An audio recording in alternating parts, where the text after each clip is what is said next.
Right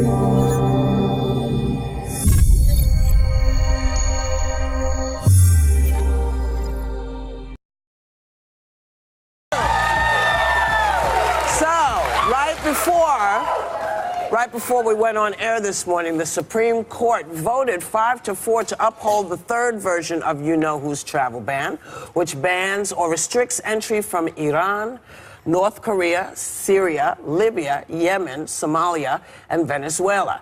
They ruled it is constitutional, but does that make it right? And weren't we in bed just a few minutes ago with North Korea? Yes. I'm not crazy, right? That did happen. Yes, we okay. did. Saudi Arabia is not on that list, by the way, and they were the people. That was the country where the 9/11 guys came from. Just FYI. Well, I think we have it's not on the list. We have to note that this was a very close decision. It was 5-4, and you know what the court really found is that the president does have broad executive powers to protect the country, so national security concern. But in reading it, because I've read the dissents and I've read the opinion, it is very clear that what they were grappling with was whether or not this is truly a Muslim ban. And I think the reason that this court found that it isn't an unconstitutional Muslim ban is because this is the third version. So remember, the first version certainly was a Muslim ban. The second version also. This version is a bit different because it adds North Korea, because it adds Venezuela, because it also has safeguards, it has visas, it has ways that you can enter the country. And so it is a much more nuanced ban, and I think that is why the Supreme Court found it the way that it did. But when I was a judicial law clerk, my judge used to always say, read the dissents, because that tells you where they were grappling. And it's really clear from the dissent, Sotomayor, she says, the United States of America is a nation built upon the promise of religious liberty. The court's decision today fails to safeguard that fundamental principle. She says, it leaves undisturbed a policy first advertised openly and unequivocally as a total and complete shutdown of Muslims entering the United States. But the fact that the career is in there, and Venezuela, and that throws that off. That throws that dissenting opinion off. It seemed to change the court's So is mind. it not as bad as we thought it was going to be? I think the third version, and I've read the third version, is much more nuanced. I mean, lawyers got involved. I still feel, much like Sotomayor does, it doesn't, in my opinion, change the fact that this president initially called this a Muslim ban unapologetically, and that is a real problem. And even Justice Kennedy, who voted with the majority, said this, and I think this was a sort of a shot to this president. The very fact that an official may have broad discretion makes it all the more imperative for him or her to adhere to the Constitution and to its meaning and its promise. The First Amendment prohibits the establishment of religion and promises the free exercise of religion. So again, the translation is, just because we approve this does not mean that you can discriminate against Muslims. That is How what will they prevent Kennedy that said.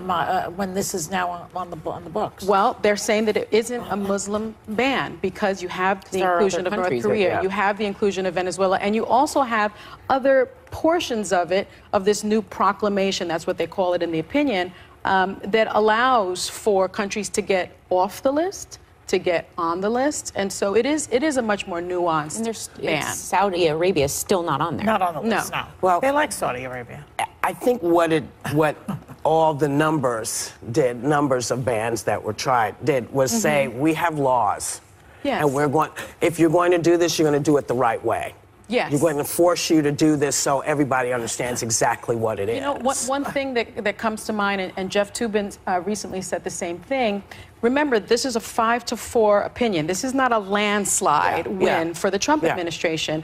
And we have been seeing this in the Supreme Court over and over and over again since Neil Gorsuch was appointed. And that is what Mitch McConnell did. He did not allow President Obama in his fourth year as president to appoint someone. Well, there's a tweet that McConnell put out today, right away, showing him congratulating him going up to Gorsuch. Yes, and, because the court has swung really in a much more conservative way with the addition of Gorsuch, and many people feel, myself included, that seat was stolen from President Obama. And it will forever be known that way, too. Yeah, and they're worried that Kennedy might retire. Yeah, and he's the swing vote. He was the swing vote on this case as well. Well, anybody want to hear another opinion on this? I will say that Gorsuch is one of the best political moves of President Trump so far. The Supreme Court was one of those opinions that really hardcore never-Trumpers even wanted him to become president because they knew how important the Supreme Court ultimately would be. So there are a lot of people that don't think it was stolen. Conservatives obviously don't see it that way. I will say with the travel ban, I was at the time when this first happened and there was all the uprising happening at airports, I didn't understand what was going on because your point of Saudi Arabia, which by the way is where the 9/11 attackers came from, I found valid. I will say that my understanding, and I'm not a lawyer, is that it's a pause so we can vet people more accurately before they come into this country. You're not banning people from coming into the country completely. You are also banning. But when people are coming into the airport, are they automatically sent back now? Yeah. Without there's people in the audience shaking their head no. So from certain countries. Well, I think we should be intellectually honest about what's going on, because my understanding was, like, if you are coming from, say, Yemen, that you would be paused and vetted at the airport before you come into the country, which I think most Americans probably wouldn't have a problem with. And I will say, let's stop being surprised by President Trump's hardline immigration. What he ran on, it's what I believe he got elected on, along with the economy. And while we may have vast disagreements on it, and it's highly politically polarizing, this is who this man is, and we should stop being surprised. And Chief Justice Roberts wrote the majority of the opinion. We're not He's also the man. And we're disappointed but over he's and also over again. But there's a lot of people in the country who aren't disappointed. And I think sometimes we have to reflect that on the table a little better. Well, that's why. Well, not if we don't feel it. That's one of the reasons that we are happy. 60 million people voted for Trump. Well, I'm not sure who voted for Trump anymore. To be quite honest, I'm just not sure. And I don't.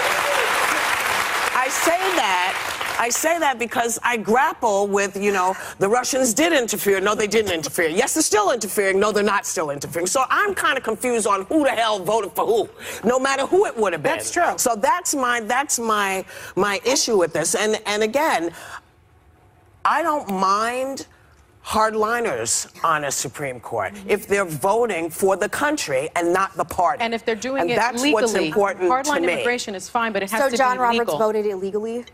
No. I don't understand what you're saying. You're saying they're not voting legally on the Supreme Court. You're saying the president is a hardliner, and that's fine. I agree with Whoopi. If you're a hardliner, that's fine. But the president cannot abuse his power. Just said he didn't. Let me finish. The president cannot abuse his power. You talked a lot in this segment. Okay, and we'll trying to show more you hot topics.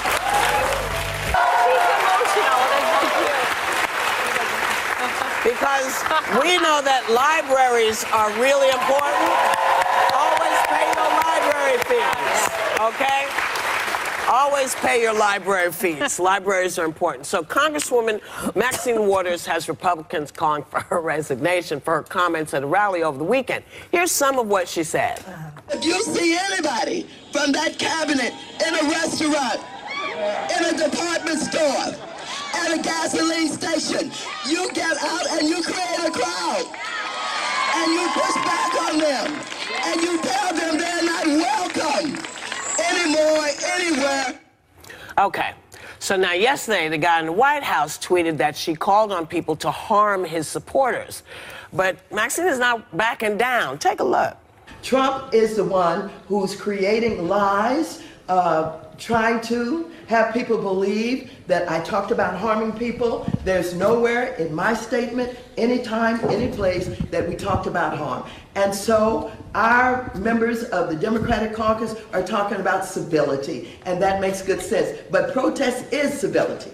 Protest is about peaceful resistance to the kind of actions that we're experiencing from this president as he holds these children hostage. So, is it about civility? She did say, she didn't say anything about harming anybody, and she was talking about his cabinet members.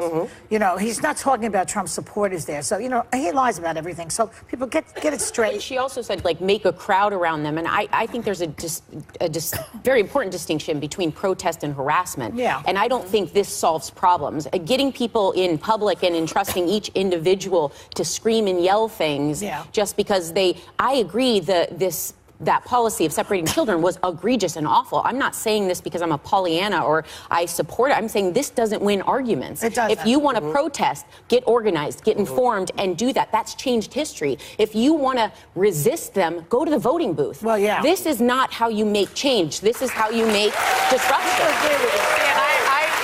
And I said it yesterday, I'm on the opposite side of that. I don't think you can direct people as to how they can protest. Protesting is our constitutional right as Americans. And I think when you are a public servant, certainly a member of the cabinet, you are not serving me well. I feel that you are not serving me well.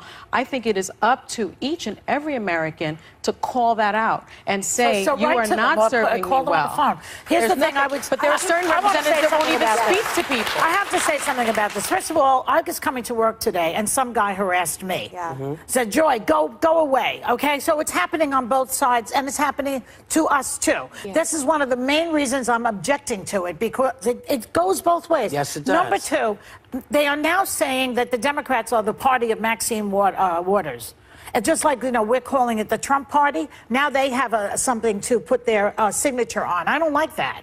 It's not fair. And it's important to note, too, that Chuck Schumer and Nancy Pelosi have come out against this as well. So there are people in the Democratic Party that are in agreement with you. I feel for Maxine, though. I feel her pain. Can I say one thing? Because I am the only person that's been at a political rally in a crowd where people have mobbed. It's dangerous. And it's when you're talking about harassment, go up to them in harassment. And if you're saying just in the Trump cabinet and the Trump administration, as I said yesterday, I'm saying it again today, I have family in the Trump administration. So you're talking about me as well if I'm out to dinner with him. And I don't think that I agree with Sarah. I just think we got to be better as Americans and talk it out. And yes, I know that Trump does it on the other side. I disagreed with it on Fox, by the way, on the other side. On Fox News, I disagreed with it on that channel, saying that it was dangerous as well. Steve Scalise was shot at a baseball game.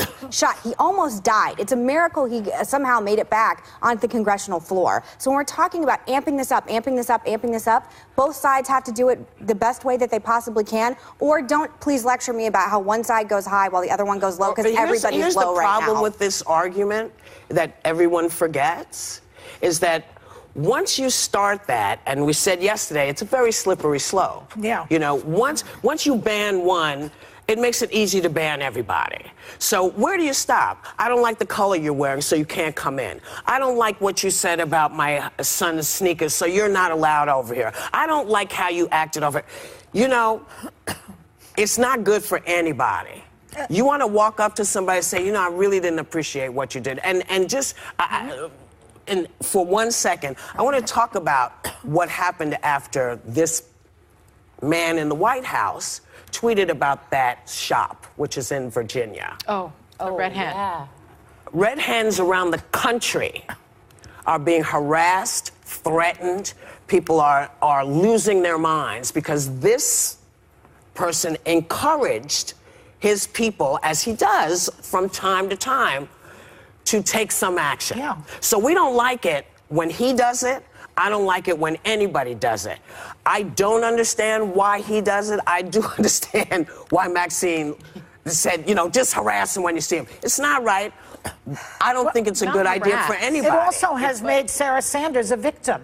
That liar who lies for the president is now a victim. I mean, just Sarah Sanders, you are not a victim. I'm just saying. But you're still a liar. We'll be right back.